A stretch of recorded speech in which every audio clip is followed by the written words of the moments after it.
Hello बच्चों, आप सभी का स्वागत है हमारे इस चैनल टिपिकल प्रॉब्लम्स में। आज हम एक और टिपिकल टाइप की प्रॉब्लम डिस्कस करेंगे और वो है क्वाड्रेटिक से रिलेटेड प्रॉब्लम। लिखी हुई है, फिर भी मैं आपके लिए एक बार पढ़ देता हूँ।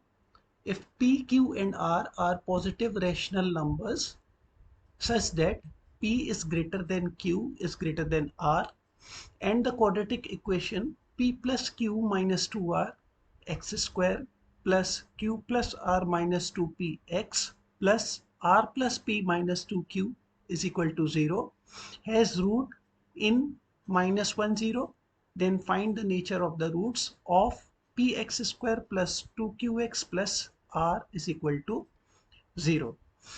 अब हमें ये इक्वेशन दे रखी है और हमें क्या फाइंड करना है, हमें इस इक्वेशन के रूट्स की नेचर फाइंड करनी है ना। और दे रखा है हमें, ये थोड़ा सा ध्यान देने वाली बात है। एक तो ये दे रखा है कि पी क्यू आर जो है वो पॉजिटिव रैशनल नंबर्स हैं, और दूसरा p is greater than q is greater than r. ठीक है, ये दो चीज़ें दिमाग में रखनी है इस क्वेश्चन को सॉल्व करते वक्त। और तीसरी चीज़ ये है कि जैसे ये इस टाइप का क्वेश्चन है जिसमें कोफिशिएंट इस तरीके से दे रखे हो पी क्यू आर के टर्म्स में, तो इस तरीके से हम इसको ए बी सी सपोज कर सकते हैं। तो ये वाला जो टर्म है एक्स स्क्वायर का कोफिशिएंट ये ए हो गया, एक्स का कोफिशिएंट बी हो गया, और ये वाला कांस्टेंट ये सी हो गया। ठीक है, अब आगे बढ़ने से पहले पहले मैं आपको एक थोड़ा सा जरा इंट्रो दे देता हूँ, हिंट दे देता हूँ कि ये जो नेचर ऑफ रूट्स है, ठीक है, इस केसेस में कैसे हम पता कर सकते हैं। तो उसके लिए मैं आपको एक छोटी सी, एक हल्की सी एक इंट्रो दे देता हूँ। ठीक है, ये है कि कोई अगर क्वाड्रेटिक इक्वेशन है, for example a x square plus b x plus c is equal to 0, ये क्वाड्रेटिक इक्वेशन है अगर, तो फिर अगर मान लो, पहला केस ले लेता हूं कि if b is equal to 0, है ना, यानी कि x का कोफिशिएंट 0 है और a और c का मल्टीपल अगर लेसर देन 0 है, तो इसके रूट्स कैसे होंगे ये ध्यान रखना। Roots are equal in magnitude,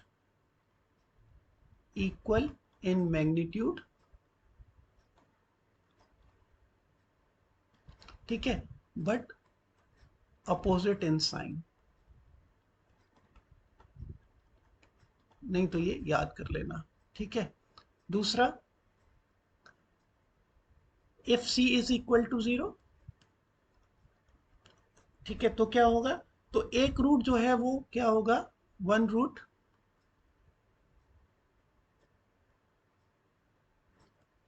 is 0, और दूसरा रूट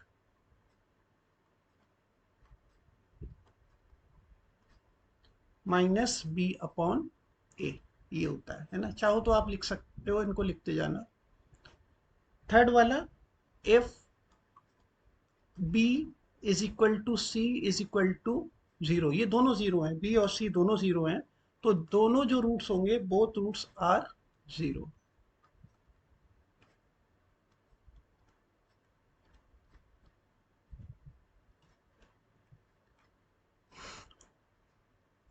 चौथा case, if A is equal to C, जो एक्स स्क्वायर का कोफिशिएंट है वो कांस्टेंट टर्म के बराबर है, उस केस पे क्या होगा, द रूट्स आर रेसिप्रोकल,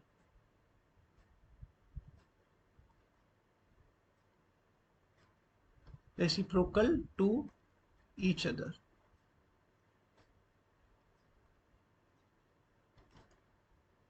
ठीक है, फिर इसके बाद में एक और कंडीशन ले लेते हैं।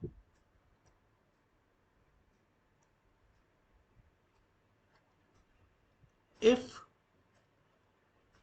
ए plus b plus c is equal to 0, मतलब तीनों कोफिशिएंट्स का सम जो है वो अगर 0 है, और यही प्रॉपर्टी हम आगे यूज भी करने वाले हैं इस क्वेश्चन को सॉल्व करने के लिए, तो one root is 1 and other root is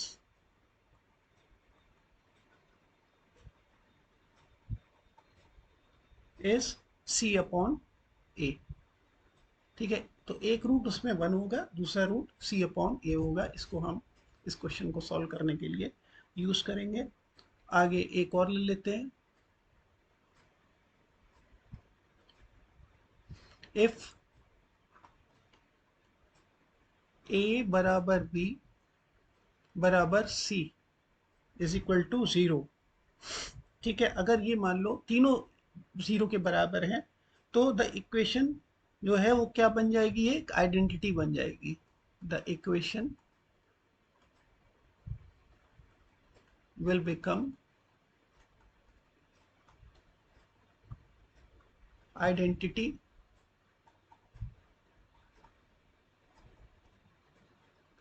and will be satisfied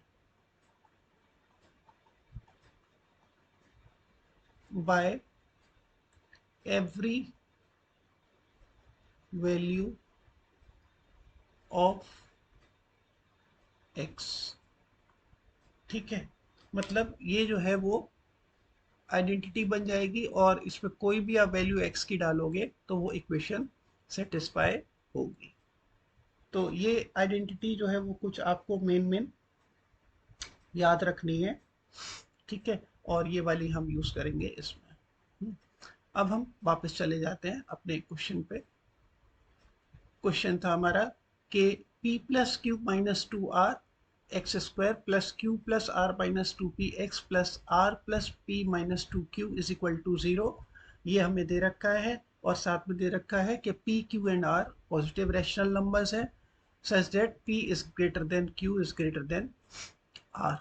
तो हमें क्या फाइंड करना है, nature of roots of P X square plus two Q X plus R is equal to 0। अब जैसा कि मैंने कहा था कि मैं वो वाली आइडेंटिटी यूज करूंगा ई वाली।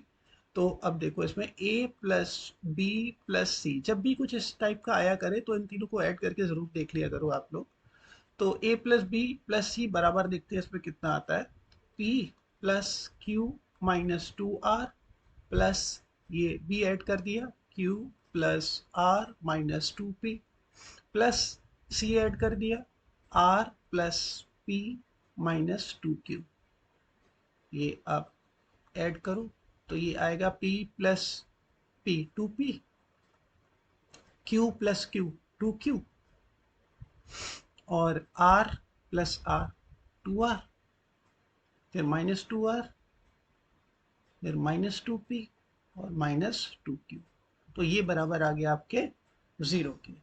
तो जब ये 0 के बराबर आ जाए तो एक रूट क्या होगा, one root is 1 and other root is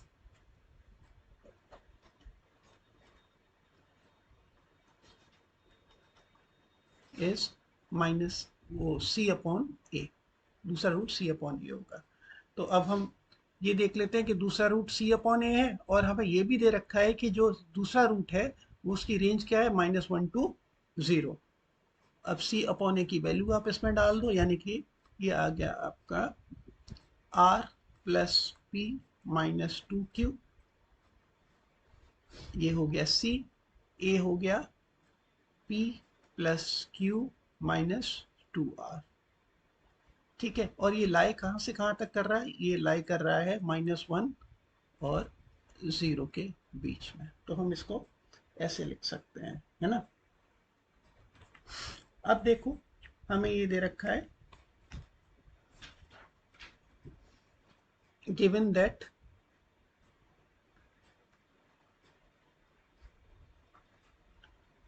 हमें दे रखा है P is greater than Q is greater than R। ठीक है, जब ये दे रखा है तो फिर R प्लस P, ये वाली चीज हम ये ले सकते हैं यहाँ पे। अगर हम ऊपर लें तो R plus P minus two Q. ठीक है, R plus P minus two Q, ये क्या होना चाहिए, ये होना चाहिए आपका लेसर देन 0। ठीक है, ऊपर वाला ये लेसर देन 0 होना चाहिए और नीचे वाला p plus Q minus 2r ये ग्रेटर देन 0। वो इसलिए क्योंकि अब आप देखो ये वाला पोर्शन जो है, दो केस बनेंगे। एक तो ये, मैं इसको केस 1 कर देता हूँ, केस 1। यहाँ पे आप देखो न्यूमरेटर और डिनोमिनेटर, अगर न्यूमरेटर जो है वो 0 से कम होगा और डिनोमिनेटर 0 से ज़्यादा होगा। ठीक है, न्यूमरेटर 0 से कम यानी कि नेगेटिव और डिनोमिनेटर 0 से ज़्यादा यानी कि पॉजिटिव। तो कॉम्बिनेशन आपका क्या बनेगा, टोटल जो नेट कॉम्बिनेशन बनेगा, नेगेटिव डिवाइडेड बाय पॉजिटिव, ये नेगेटिव आ जाएगा। ठीक है, एक तो ये कॉम्बिनेशन बन जाएगा। और दूसरा केस बनेगा आपका ये वाला केस 2। उस केस में क्या हो सकता है, उस केस में हो सकता है कि जो p plus Q minus 2r is lesser then 0, ये नेगेटिव हो जाए, डिनोमिनेटर नेगेटिव हो जाए, है ना। और न्यूमरेटर, न्यूमरेटर क्या है, r plus p minus 2q, ये क्या हो जाए, ये हो जाए ग्रेटर देन 0। तो ये पॉजिटिव हो गया। तो इस केस में भी जो कॉम्बिनेशन आएगा वो क्या आएगा, वो नेगेटिव ही आएगा। ठीक है, दोनों केस में कॉम्बिनेशन नेगेटिव आएगा, लेकिन दोनों में फ़र्क क्या है, दोनों में फ़र्क ये है कि जब ये न्यूमरेटर लेसर देन 0 है, ठीक है, और डिनोमिनेटर ग्रेटर देन 0 है, तो उस केस में ये जो वैल्यू है ये क्या आएगी, ये क्या आएगी, ये लेसर देन 0। ठीक है, और ये ग्रेटर देन 0। जैसे कि फॉर एग्जांपल मैं इसमें ले लेता हूँ ये लेसर देन 0, मैंने बोला -1। ठीक है, और ग्रेटर देन 0 जैसे कि मान लो मैंने ले लिया इसको 2, तो ये आएगा माइनस 0.5, -0.5। तो ये आपकी रेंज में लाई कर रहा है, -1 और 0 की रेंज में लाई कर रहा है। ठीक है, अच्छा अब यहाँ पे दूसरे वाले केस में हम वैल्यू डाल के देख लेते हैं कि इसमें न्यूमरेटर डिनोमिनेटर लेसर देन 0 है, यानी कि मैंने इसको ले लिया डिनोमिनेटर लेसर देन 0, यानी कि लेट से -1। ठीक है, और न्यूमरेटर ग्रेटर देन 0, जैसे कि फॉर एग्जांपल मैंने इसको ले लिया 2, तो अब ये क्या आएगी वैल्यू, ये आएगी -2। ठीक है, ये जो वैल्यू है ये हमारी रेंज से बाहर है। ठीक है, -2 इस रेंज से बाहर है, तो ये वाला केस जो है वो इसमें अप्लाई नहीं होगा और ये वाला फर्स्ट वाला केस अप्लाई होगा। तो हम फर्स्ट वाले केस पे फोकस करेंगे। समझ आया ये अब मैंने क्यों यहाँ पे दो केस दिखाए हैं, और आपको एग्जाम्पल भी इसीलिए लेके दिखाया है कि हम दो केस ले सकते हैं, लेकिन दोनों केस में से एक पहला वाला केस ही हम क्यों यूज़ करेंगे। ठीक है, तो आगे बढ़ जाते हैं थोड़ा सा। अब देखो पहला वाला केस हमने लिया है, तो उसमें क्या दे रखा है, r plus P minus 2q is lesser then 0। 2q को राइट हैंड साइड पे लाओ तो r plus P is lesser then 2q। ठीक है, ये चीज़ आ गई आपकी। अब हम क्या करते हैं कि दोनों साइड इसका स्क्वायर कर देते हैं। ठीक है, ये आपको अभी जब हम क्वेश्चन सॉल्व करेंगे तो पता चलेगा कि हम ये ऐसा क्यों कर रहे हैं। तो r प्लस पी का होल स्क्वायर करा, ये लेसर देन 4q स्क्वायर, दोनों साइड स्क्वायर कर दिया मैंने, तो फिर ये आ गया r प्लस पी का whole square is lesser than 4q square, है ना। इसको हम ऐसे लिख सकते हैं, r square plus P square plus 2PR is lesser than 4Q square. ठीक है, अब देखो हम इसको पूरे इस स्क्वायर को हम कैसे लिख सकते हैं, P माइनस R का होल स्क्वायर प्लस 4PR, है ना। इस पूरे एक्सपेंशन को इस तरीके से लिख सकते हैं जैसे कि आइडेंटिटी आपने पढ़ी होगी कि A माइनस बी का A प्लस बी का होल स्क्वायर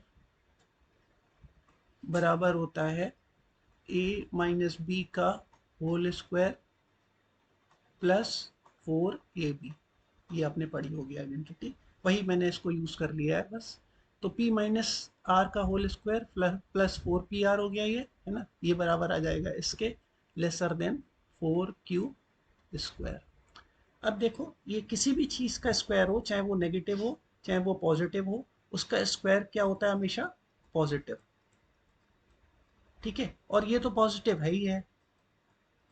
ठीक, तो ये पॉजिटिव, ये पॉजिटिव। ठीक, तो अगर ये पूरा मिला के 4Q स्क्वायर से कम है तो फिर 4PR भी 4Q स्क्वायर से कम होगा। तो इससे हम ये निकाल सकते हैं, therefore 4PR is lesser than 4Q square. ठीक है, अगर नहीं ये कंसेप्ट समझ में आए तो एक बार फिर से दोबारा सुन लेना इस चीज़ को और देख लेना, तो आपको दो तीन बार में समझ में आ ही जाएगा। ये आइडेंटिटी यूज़ की है मैंने, फिर इसके बाद में मैंने ये दोनों को ऐड किया, ऐड करने के बाद में ये 4Q स्क्वायर से कम होगा। ठीक है, जब पूरा 4Q स्क्वायर से कम होगा तो ये थोड़ा सा पार्ट तो 4Q स्क्वायर से कम ही होगा, यानी कि 4PR is lesser than 4Q square. ठीक है, अब हम आ जाते हैं अपने जो इक्वेशन है उस पे हमें पता करना है कि उसकी जो नेचर है रूट्स की वो क्या है, और जो इक्वेशन है वो क्या है, P X square plus 2QX plus R, P X square plus 2QX plus R is equal to 0। अब जब भी हम नेचर ऑफ रूट्स पता करते हैं तो हम क्या फाइंड करते हैं, सबसे पहले डी। तो डी फाइंड कर लेते हैं इसका, B square minus 4AC। B कितना है यहाँ पे 2Q, we square minus 4A कितना है P, और C कितना है R। तो ये हो गया D is equal to 4Q square minus 4P square. ठीक है, अब आपको समझ में आएगा कि मैंने यहाँ पे 4,